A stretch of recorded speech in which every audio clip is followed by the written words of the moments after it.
नमस्कार फ्रेंड, आज हम श्री कृष्ण जन्माष्टमी का भोग का प्रसाद तैयार करते हैं। इसमें हम पंचामृत, धनिया की पंजीरी, आटे की पंजीरी और ड्राई फ्रूट का पाक बनाकर तैयार करेंगे। भगवान कृष्ण के जन्म में इसका भोग लगाया जाता है।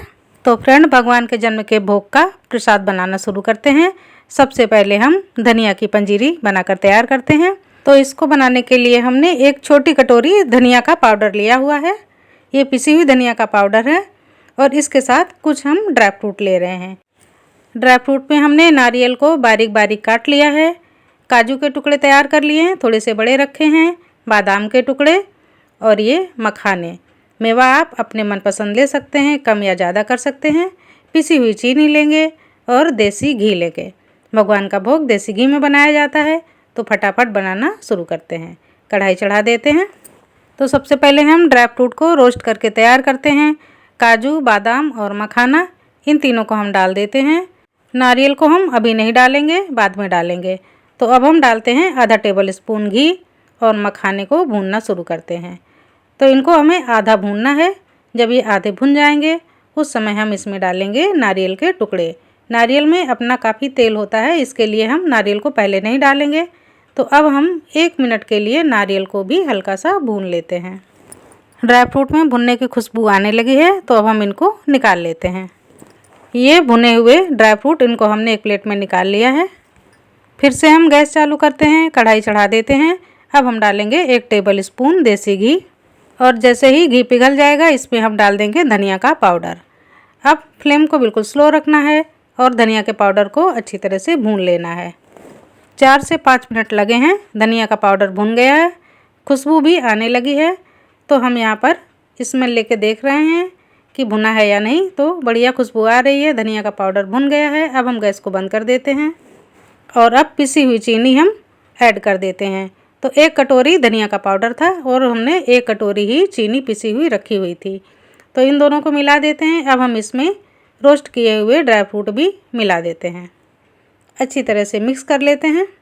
कुछ लोग धनिया में सौंठ का पाउडर भी मिलाते हैं। अगर आपके यहाँ मिलाया जाता है तो आप सौंठ को भी मिला सकते हैं। तो धनिया की पंजीरी रेडी हो गई है। इसको हम एक बाउल में निकाल लेते हैं। ये देखिए कितनी बढ़िया बनकर तैयार हुई है और 5 मिनट में ही तैयार हो गई है। तो भगवान का भोग का 5 मिनट में ही धनिया का प्रसाद तैयार हो गया है। अब दूसरा प्रसाद हम बनाएंगे आटे की पंजीरी। आटे की पंजीरी भी बहुत आसानी से बन जाएगी। तो चलिए इसको भी देखते हैं कैसे बनाते हैं।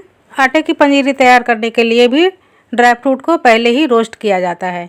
तो यहाँ पर हमने मखाने डाल दिए हैं, काजू और बादाम जो बारीक काट कर रखे हुए थे इनको भी डाल दिया है। ऊपर से सिर्फ 1 चम्मच घी डाला है, खाने का चम्मच घी है, बस इतना ही डाल देना है और ड्राई फ्रूट को रोस्ट कर लेना है। जैसे ही हल्की खुशबू आने लगे वैसे ही हम डाल देंगे इसमें नारियल का बुरादा। नारियल पहले से नहीं डालते हैं क्योंकि ये तेल छोड़ता है, तो इसलिए हमने नारियल का अभी बुरादा डाल दिया है और गैस को बंद कर दिया है। तो अब हम इन ड्राई फ्रूट को निकाल लेते हैं। अब हम इसी कढ़ाई को फिर से चढ़ा देते हैं। इसमें हम डालेंगे 1 कटोरी आटा और 2 चम्मच घी। देसी घी है इसलिए हमने 2 बड़े चम्मच डाला हुआ है। फ्लेम को स्लो रखना है और आटे को भूनना है। 5 से 6 मिनट में आटा भी भुनकर तैयार हो जाएगा और ये गुलाबी कलर का हो जाएगा। तो जब गुलाबी कलर आ जाए और खुशबू आने लगे तब हमें गैस को बंद कर देना है। तो हमारा गुलाबी कलर आटे का दिखने लगा है। इसी स्टेज पर हम गैस को बंद कर देते हैं। थोड़ा सा आटे को हिलाते रहेंगे, कढ़ाई गर्म है इसलिए नीचे थोड़ा सा जल भी सकता है। थोड़ी देर हिलाते हैं, ठंडा कर लेते हैं। और अब भुने हुए आटे में हम मिलाएंगे 1 कटोरी पिसी हुई चीनी। अच्छी तरह से मिक्स कर लेते हैं। जब चीनी मिक्स हो जाएगी तो रोस्ट किए हुए ड्राई फ्रूट मिला देते हैं और अच्छी तरह से मिक्स कर लेते हैं। ये देखिए पंजीरी बनकर तैयार हो गई है। इनको हम एक बाउल में निकाल लेते हैं। उत्तर भारत में श्री कृष्ण जन्माष्टमी पर आटे की पंजीरी जरूर बनाई जाती है। तो पंजीरी बनकर तैयार है भगवान के भोग के लिए। तो अब हम बनाते हैं अगला प्रसाद। ये प्रसाद है मेवा का पाक। ये भी बहुत सिंपल तरीके से बन जाता है, ज़्यादा वक्त नहीं लगता है और भगवान के भोग में इसका भी बहुत महत्व है, ज़रूर बनाया जाता है। तो चलिए फटाफट बनाना शुरू करते हैं। मेवा पाक के लिए भी हमने कुछ मेवे लिए हुए हैं। तो काजू हैं, बादाम हैं, मखाने हैं और ये नारियल के टुकड़े हैं। इसको हमने बारीक क्रश कर लिया है। तो इन सबको हमने काट कर तैयार कर लिया है। अब हम इनको भूनेंगे। और पाक के लिए हमने 1 कप चीनी ली हुई है और 1/4 कप पानी लिया हुआ है। ये देखिए, ये हमने कप के माप से आपको दिखाया हुआ है। ये देखिए 1/4 कप पानी है। तो बनाना शुरू करते हैं। कढ़ाई चढ़ा लेते हैं और अब हम डालते हैं 1 टेबल स्पून घी। जब घी पिघल जाएगा तो हम इसमें डाल देंगे मखाने। इनको भी हमें धीमी आंच पर रोस्ट करना है। 3-4 मिनट का टाइम लगेगा, मखाने भुन जाएंगे। तो हम गैस को बंद कर देते हैं और ये देखिए मखाने को हम निकाल लेते हैं, ठंडा कर लेते हैं। और अब हम फिर से कढ़ाई चढ़ा देते हैं। फ्लेम को स्लो ही रखते हैं और थोड़ा थोड़ा घी डालकर हम ड्राई फ्रूट को रोस्ट करेंगे। तो यहाँ पर हमने काजू को डाल दिया है। इनको भी बहुत थोड़ा सा रोस्ट करना है। कलर बिल्कुल हल्का सा चेंज हो, बस उसी समय हमें निकाल लेना है, बिल्कुल डार्क नहीं करना है। ये देखिए भुन गए हैं, निकाल लेते हैं। वापस कढ़ाई चढ़ाते हैं। अब हम इसमें बादाम भून लेते हैं। बिल्कुल थोड़ा थोड़ा हम घी डाल रहे हैं क्योंकि ड्राई फ्रूट बहुत थोड़े थोड़े हैं। तो इनको भी हम भून लेते हैं 2 मिनट के लिए, बस इनको भी निकाल लेते हैं। अब हम वापस कढ़ाई चढ़ाते हैं। अब हम नारियल लास्ट में भूनते हैं। इसमें हमें बिल्कुल घी नहीं डालना है। जैसे हमने पहले बिना घी के नारियल भूने थे, इसी तरह से इस नारियल को भी हम बिना घी के ही रोस्ट कर लेते हैं, हल्का सा 2 या 3 मिनट, इससे ज़्यादा नहीं। बस ये भी भुन गए हैं, इन्हें भी हम निकाल लेते हैं। गैस को बंद कर देते हैं। और इधर जो हमने काजू बादाम और मखाने को भून कर रखा हुआ था, तो इसमें से हम मखाने को मिक्सर में डालते हैं और इसका एक बारीक पेस्ट बनाकर तैयार करते हैं। बाइंडिंग के लिए ये ज़रूरी है।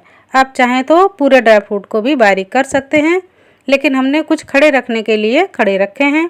तो अब हम कढ़ाई चढ़ा देते हैं, चीनी डाल देते हैं और 1/4 कप पानी जो हमने माप का रखा हुआ था वो डाल देते हैं। अगर आपका फ्लेम थोड़ा सा तेज़ है तो आधा कप पानी भी डाल सकते हैं। हमने बिल्कुल घुलने तक के लिए ही पानी डाला हुआ है, जिससे कि हमें ज़्यादा देर पकाना ना पड़े। तो जैसे ही चीनी घुल जाएगी वैसे ही हम इसको कटोरी में डालकर देख लेते हैं। हाथ से गोली बनाकर देखते हैं। ये देखिए ये गोली बन गई है। इसको चाशनी की गोटी भी कहते हैं। तो चाशनी रेडी हो गई है। अब हम इसमें ड्राई फ्रूट डाल देते हैं।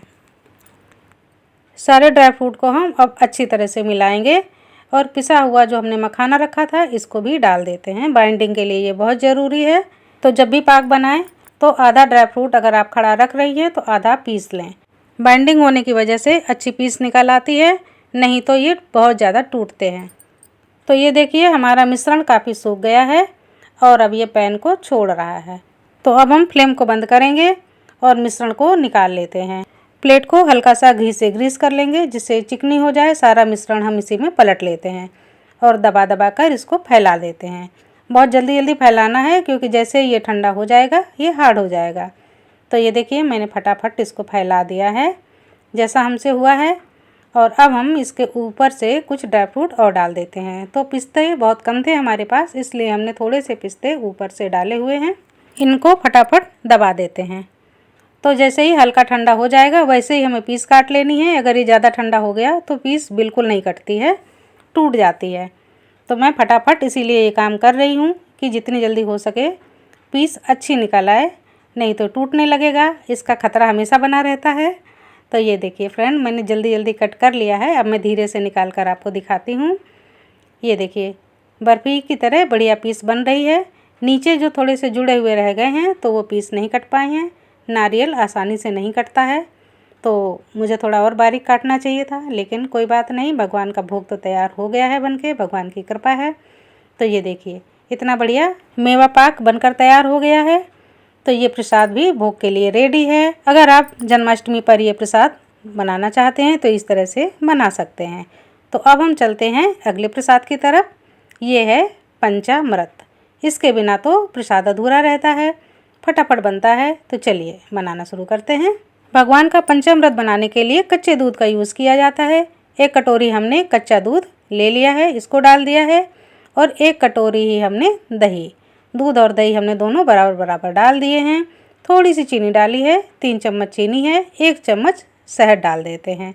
शहद पंचामृत में ज़रूर डाला जाता है। अब इसमें हम डालेंगे आधा छोटा चम्मच से भी कम गाय का घी या देसी घी, जो भी आपके पास शुद्ध घी हो वो डाल दें। और गंगा जल, तो मैंने गंगा जल गोदावरी से मंगवाया था, नासिक का जल है, ये हमने डाल दिया। आपके पास जो भी गंगा जल हो आप उसे डालें। अब हम डालेंगे पंचमेवा यानी 5 तरह की मेवा। तो काजू बादाम नारियल और ये मखाने। अब मैं ऊपर से थोड़े से पिस्ते डाल रही हूँ और अच्छी तरह से दूध और दही को मिला लेती हूँ। अभी तो ये थोड़ा पतला है, मखाने समा जाएंगे तो ये थोड़ा और गाढ़ा हो जाएगा, तब शायद थोड़ा सा दूध और डालने की ज़रूरत पड़ेगी। तो अच्छी तरह से अभी हम मखानों को दूध में डुबो लेते हैं।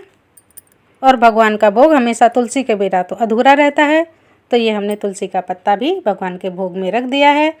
तो भोग के लिए प्रसाद तैयार हो गया है। तो फ्रेंड, हमने सारा प्रसाद बहुत सिंपल तरीके से बनाया है। आपको जो प्रसाद इसमें से पसंद आए या आप बनाना चाहें तो उसको आसानी से बना सकती हैं।